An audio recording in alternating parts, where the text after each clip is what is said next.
Okay, so what if a single image could give you a blueprint for, well, for change? That's what we're doing today. We're going to decode the powerful message inside the designer card.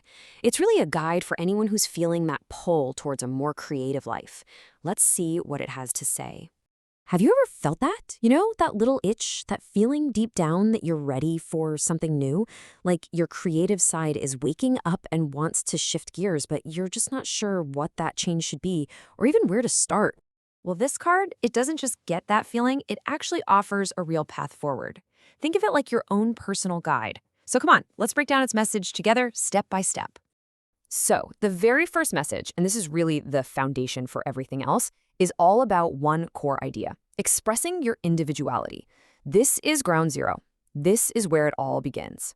And listen to the way it's phrased. It's not just a nice little suggestion, it's a calling. The card literally says you're being called to tune into your individuality and express yourself. That feels active, almost urgent, right? It's like an invitation to finally listen to that voice inside. So, what does that actually look like day to day? Well, it means really listening to your own unique perspective, not the one you think you're supposed to have. It's about embracing your personal style, in the way you dress or talk, or even how you organize your desk. It means sharing your authentic voice without saying sorry for it. And maybe the most important one, starting a project that is 100% for you with no other goal than just letting yourself be you. Okay, so once you start tuning into that individuality, where does it all lead? Well, the cards suggest it can actually point you towards something much bigger, finding your true artistic path. And it gets pretty specific here. It says a career in fashion, art, or any artistic endeavor could be just for you. Now, hold on. Don't get hung up on fashion or art if that's not your thing. The most important part of that sentence is the end: any artistic endeavor. That phrase is so broad, so freeing. So, how do you explore this? I mean, it could be literal, like looking into graphic design or writing, but it could also just be about looking at your hobbies and wondering, hey, could this become something more? Or, and this is a big one, you could find ways to bring more artistry into the job you already have. Making your presentations more creative or finding a more elegant way to solve a problem. It's all about pursuing projects, big or small, that feed that creative spirit. All right, now we get to the third and honestly, maybe the most surprising piece of the puzzle from the designer card. It's the call to get creative with your finances. The card flat out says, get creative with your finances. Perhaps it is time to discover a new talent.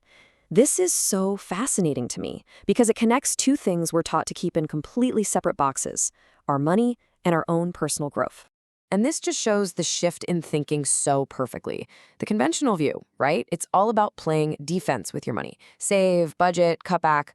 But the designer's view, it's all about playing offense in the best possible way. It sees your finances as this amazing, proactive tool you can use to fund new talents, create new ways to make money, and invest directly in yourself and your skills. So the main takeaway here is this: your money isn't just for bills or saving for a rainy day. It can actually be the key, the resource you use to unlock a talent you didn't even know you had. Whether that means paying for a pottery class, a coding course, or just buying the supplies to start a new hobby. So when you put it all together, it all starts to make sense. There's a reason this card is called the designer. It's basically handing you the blueprints and asking a very direct question. What are you going to design with your life? And here it is, your personal design process, laid out nice and clear. Step 1, express your unique individuality. That's your fuel. Step 2, find your artistic career path. That's your direction. And step 3, fund your new talents creatively. And that's the engine that makes it all go. It's a simple, powerful cycle. And really, that's the message of the designer card. The blueprint is right there in front of you. The steps are laid out. So the only question left is the one you have to answer. What will you design first?